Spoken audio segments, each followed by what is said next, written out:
As a big fan of the 1994 cult classic The Crow, starring the late Brandon Lee, I wasn't too excited when they announced a remake. The reason? Well, for one, this photo. When it was released to the public as the first official look at Bill Skarsgård as Eric Draven, it was met with heavy criticism. In comparison to Brandon Lee's version of the character, it appears Skarsgård is giving his all to mimic MGK, whereas Lee donned a badass, dark, revenge-seeking persona, later inspiring other iconic characters in pop culture. But I don't think Skarsgård's look will be inspiring too many people down the line. Secondly, remakes haven't been good lately. In fact, 2024 already had one bad remake with Jake Gyllenhaal, known as Roadhouse. So what reason would I have for optimism as far as a Crow remake goes? Your answer is none. The moment they announced a Crow remake, I said to myself, why?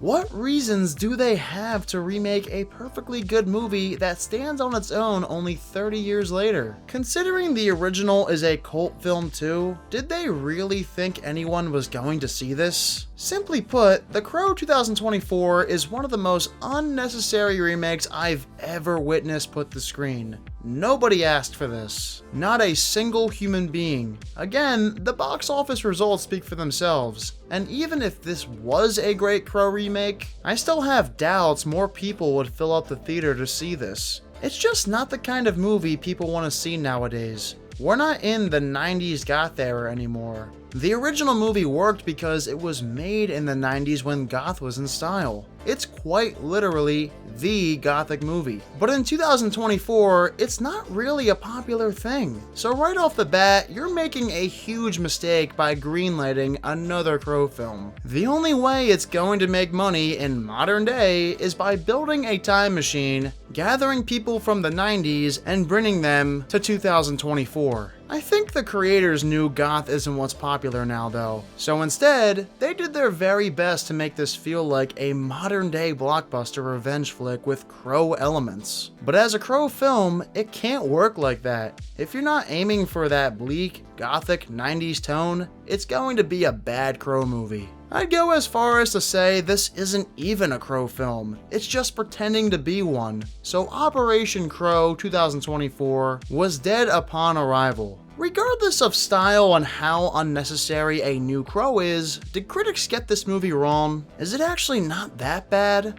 Well, I wish I could say otherwise. Now, I don't think the biggest problem with The Crow 2024 is the writing or Bill Skarsgård, who's completely miscast as Eric Draven, by the way. I think it's actually that it's really boring. From the moment it starts, the film provides nothing intriguing. A huge mistake made from the get-go is their choice not to focus on the Crow character right away. Instead, we're forced to watch this painful romance for 30 minutes, mixed together with a poorly executed, nonsensical plot. The original is smart to skip ahead of the bullshit and give audiences what they want. Immediately, we're shown Eric's dread and grief. We understand his character through short flashbacks and body language. There's no need for a 30-minute introduction to Eric before becoming the Crow. Once we know exactly what happened to Eric in the first 5 to 10 minutes, the 1994 Crow doesn't waste your time, whereas the updated version takes forever to pick up. It got so bad that I even contemplated leaving my seat and driving home. I was by myself in a dark theater, enduring one of the most boring movies of the year. But I decided to be a good sport and see the whole thing play out. Sadly, I wasted over 2 hours of my life in that theater.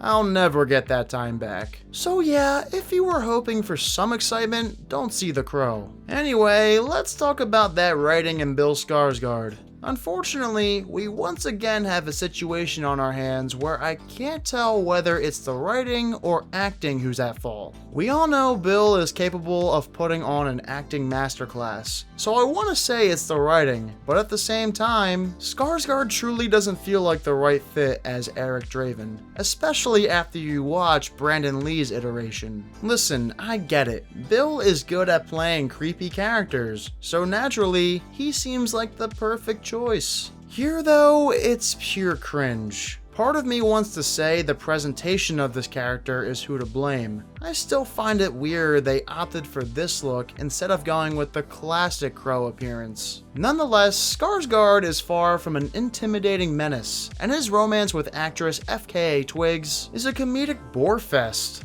Not to mention the film's main villain, who has zero characterization, zero personality, and for some reason is like this devil whisperer, but it once again came off unintentionally comedic. As previously mentioned too, the plot is nonsensical. It makes zero sense whatsoever. The original lets the audience know why Eric and Shelley got murdered.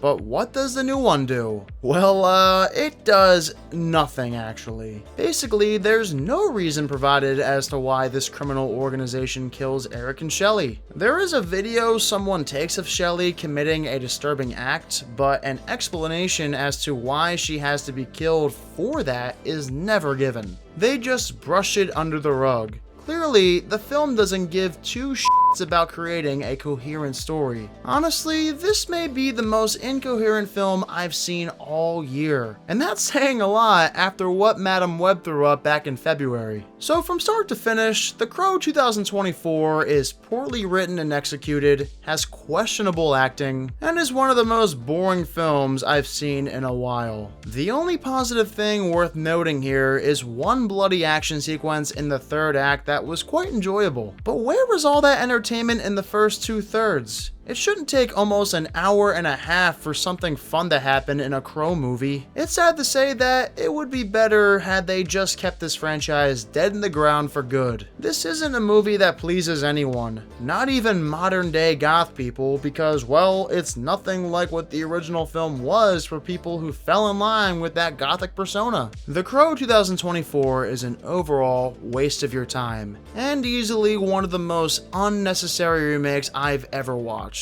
So those are my thoughts on the new Crow movie starring Bill Skarsgård, but I'm curious to hear what you think. Did you find this movie as unnecessary as I did? Let me know in the comments. And of course, as always, thank you all so much for watching this review. If you haven't done so already, make sure you give this video a thumbs up and subscribe to the channel. I'll catch you all again later on. See you then.